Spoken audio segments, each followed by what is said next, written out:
Olá pessoal, bem-vindo a mais um episódio dos Pensamentos do Isolamento nesta segunda temporada. Como você percebeu, o MM acabou. Vamos para Mateus capítulo 13, verso 44 até o 50. São 3 pequenas parábolas.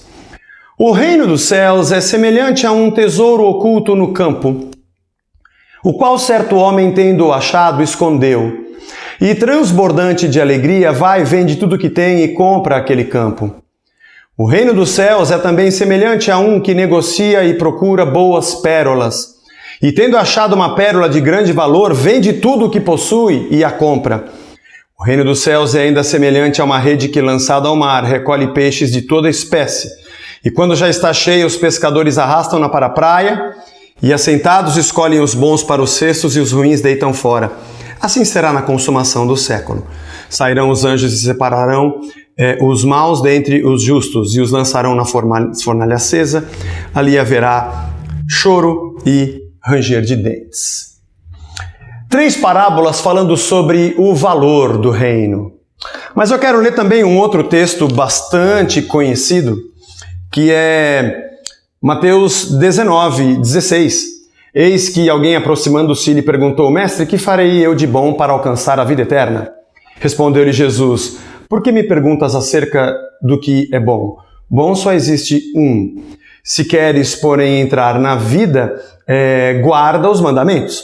E ele lhe perguntou: Quais? Respondeu Jesus: Não matarás, não adulterarás, não furtarás, não dirás falso testemunho, etc, etc, etc. Honra teu pai e tua mãe, amarás o teu próximo como a ti mesmo. Replicou-lhe o jovem: Tudo isso eu tenho observado.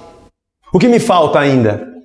Disse-lhe Jesus: Se queres ser perfeito ou completo, vai e vende os teus bens, dá aos pobres e terás um tesouro no céu. Depois vem e me segue. Tendo, porém, o jovem ouvido esta palavra, retirou-se triste por ser dono de muitas propriedades. O reino é uma descoberta presente que diz respeito a um futuro.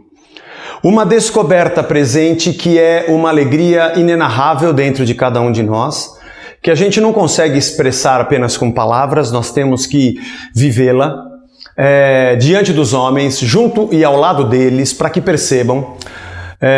Haja vista que Jesus diz: segue-me. É uma caminhada e uma jornada missional, onde o reino que está dentro de nós, na nossa caminhada e no nosso dia a dia, vai se tornando cada vez mais evidente para quem nos cerca, de que algo maravilhoso, insubstituível, aconteceu conosco e que nós não trocamos por coisa alguma. Isso não tem a ver com os benefícios que o reino me traz, tem a ver com o benefício da transformação do meu ser. O grande problema do ser humano não é o que ele possui ou não possui, não é a oportunidade que ele deve ter ou não pode ter na terra de adquirir ou não algo, apesar de que o direito e a justiça para que todo indivíduo viva de acordo com tudo aquilo que Deus criou é um fato e devemos lutar por isso.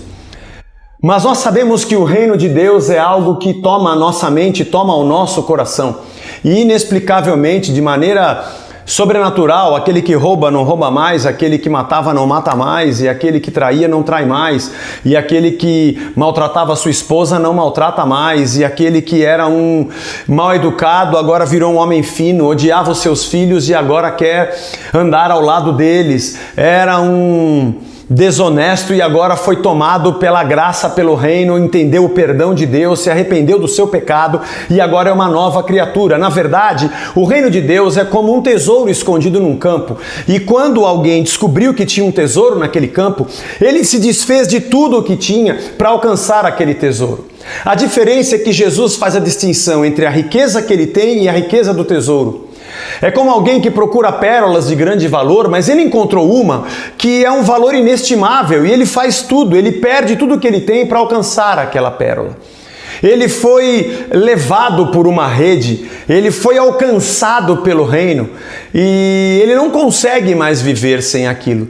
E um jovem com muitas posses se aproxima de Jesus e: Mestre, o que eu devo fazer de bom para alcançar a vida eterna? De bom?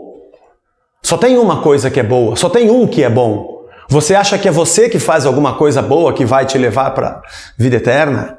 Não é bem assim.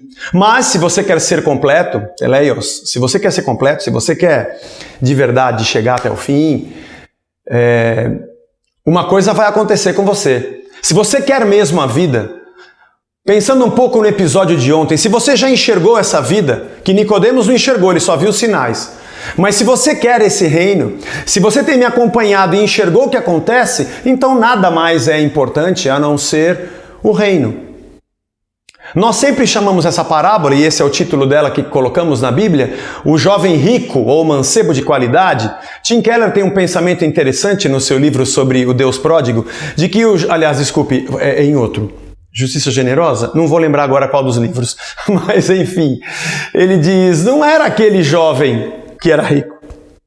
O jovem rico era Jesus, de 32 anos, 31, 32 anos, jovem para as características daquela época, hoje também, mas alguém que abandonou toda a sua glória para estar conosco.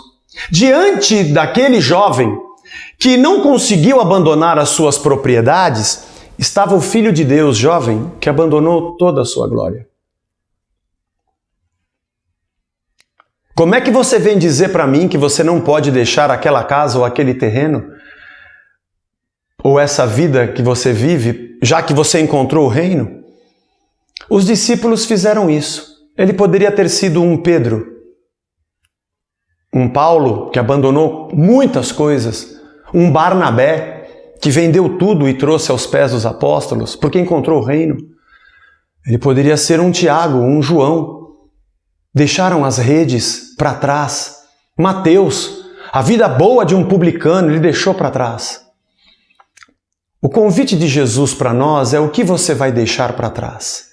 Como Abraão, que deixou para trás a sua parentela, assim também foi com Isaac e Jacó, assim também foi com José, quando abandonou tudo, apesar de ser vendido pelos irmãos, ficou tudo para trás e ele foi com uma mão na frente e outra atrás para o Egito.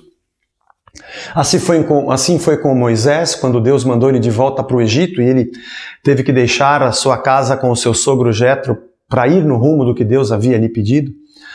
Assim como o próprio Filho de Deus e assim como todos. Neemias, que deixou o seu conforto na casa de Artaxerxes para reconstruir os muros de Jerusalém, ou assim como fez Esdras, assim como fez Davi, que deixou a casa dos seus pais e depois o conforto da vida com Saul, mas ele tinha que andar errante indo rumo àquilo que Deus lhe havia prometido. Assim como o povo que deixou para trás o Egito para ir na direção da terra prometida. A chamada de Deus para o homem significa deixe para trás.